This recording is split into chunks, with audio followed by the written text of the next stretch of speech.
Welcome to Tabernacle Talk, a Bible study podcast hosted by Pastor Bryon of Tabernacle Baptist Church in Essex, Maryland.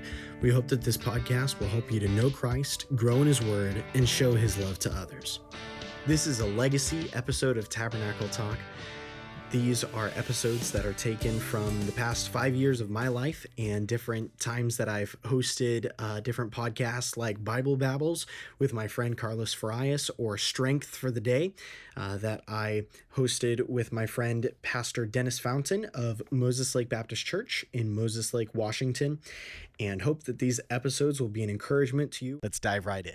The very first verse of chapter 25 isn't necessarily as much of a proverb as it is like an opening, prologue, if you will. This is that thing at the very top of the page that would say, hey, this was when this was written. It says, these are also Proverbs of Solomon, which the men of Hezekiah, king of Judah, copied out. So a lot of times growing up, I thought, oh man, the Bible was just, you had Solomon, or you had Paul, or you had so-and-so, and they would just take, an afternoon, a day, and write down, the entire letter or the entire book of whatever they were writing. And then when they were done, they just sent it off to, the Galatian church, or they sent it off to, if it's Luke, they sent it to Theophilus.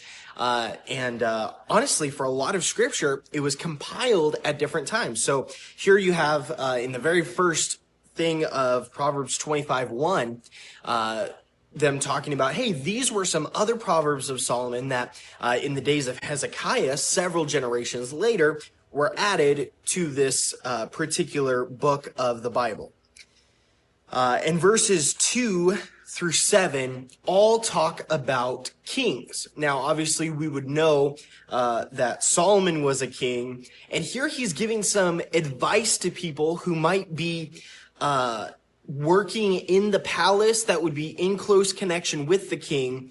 And here he's giving some insight that I think is also helpful for us, as we have bosses, we have people that are over us, and even some of these things could be taken for maybe some of those that work below us, or that work that God has concealed, or He has covered, He has atoned for our sin, and that's God's glory. It says, but the honor of kings is to search out a matter. That just as with God, it is His glory to know things that no one else knows. He's God. He's omniscient. He's incredible in that way. It says the honor of kings is to search out a matter. That in government, God has specifically set government up in order to help and to keep law and order over countries. You can even read Romans 13, where the Apostle Paul says that kings and government are for the punishment of evildoers and for the praise of them that do well. So as it relates to us, none of us are kings. None of us are necessarily in government, at least none of the ones that I can see right now. But when we're electing people for government, it would be a good thing for us to remember, okay, what is the role and the rule of government? It's the punishment of evildoers and the praise of them that do well. The honor of kings to search out a matter, to search for justice and for right judgment, and to make our choices on who we would select as our leaders based on people that would do this, that would be honorable kings.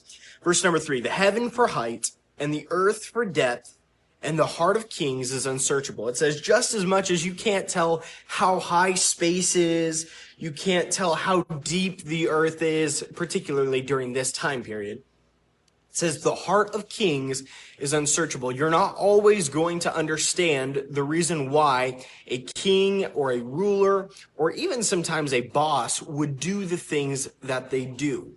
And Solomon here giving some instruction is like, hey, you don't necessarily have to know every reason why everyone does everything that they do, particularly as it relates to a king or a boss.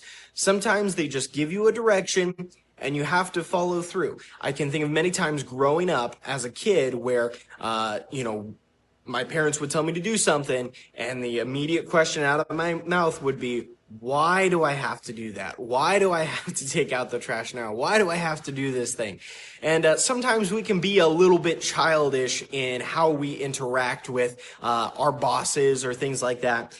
But we need to remember that sometimes we don't have to know every reason for every directive that is given to us. Verse number 4 and 5 are really joined together. Take away the dross from the silver, and there shall come forth a vessel for the finer. If you purify silver, it's going to make a better, purer, cleaner cup. Take away the wicked from before the king, and his throne shall be established in righteousness. Just as when you take away the dross from silver, it becomes a purer vessel. When you take away the wicked from before the king, his throne will be established in righteousness. It's going to be a pure reign. It's going to be a good reign. And that's why it's so important to have good people surrounding those that are in government. It says in verse number 6, put not forth thyself in the presence of the king, and stand not in the place of great men, for better is it that it be said unto thee, come up hither, than that thou shouldest be put lower in the presence of the prince whom thine eyes have seen. Christ, even in his earthly ministry, and I might have a cross-reference here, in Luke 14, gives kind of this same thought. He might even be directly quoting some of these verses, where it says, don't exalt yourself, don't always be trying to put yourself in the best position. As Jesus said in Luke 14, put yourself in a lowly position.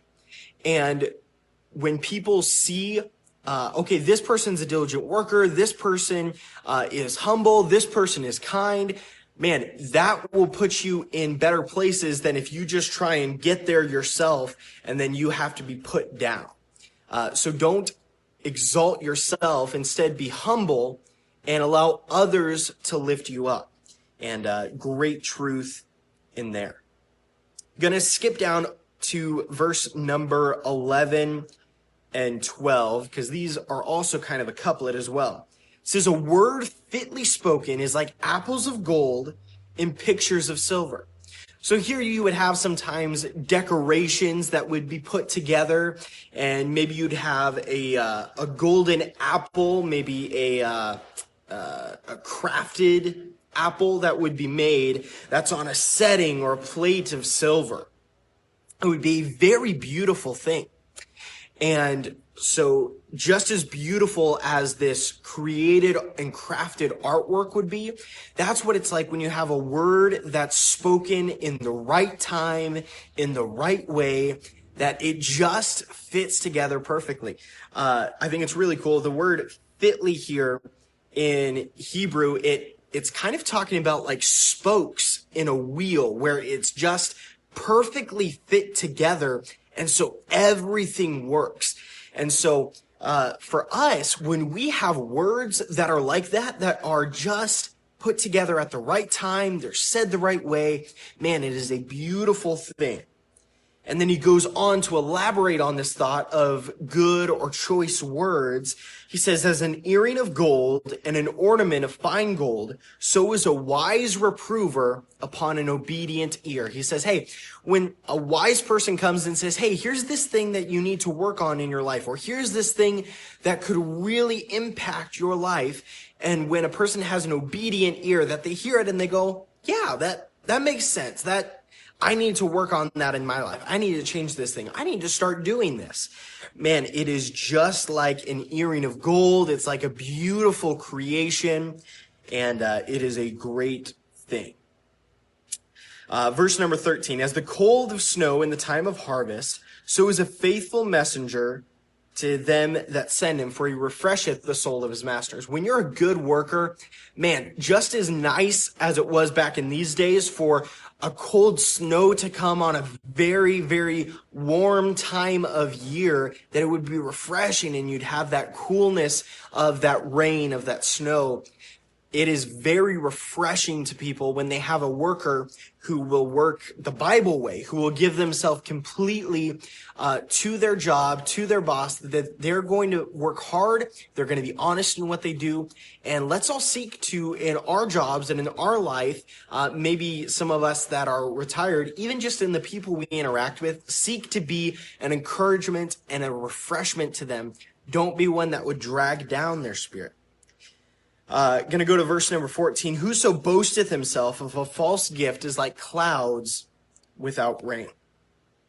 Clouds and wind without rain. This is referenced by Jude in his epistle that he writes of just the emptiness of a person that says, oh yeah, I have, you can either think of it as, oh, I have this gift, I have this ability, and I'm really good at this specific task. I'm really good at this thing.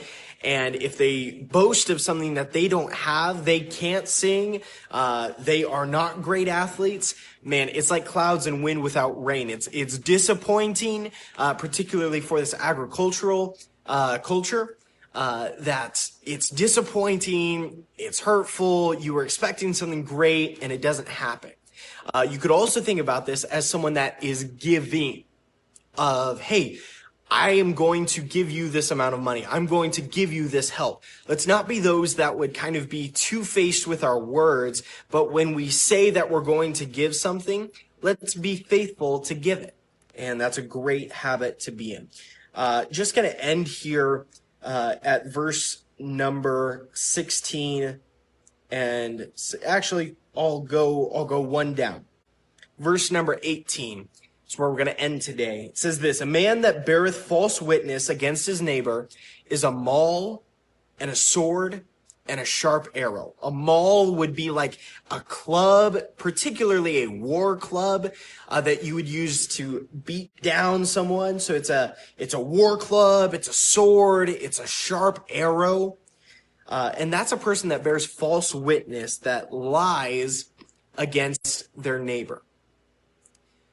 It can be so easy sometimes to lie because we want to preserve our self-image. We want people to think better of us.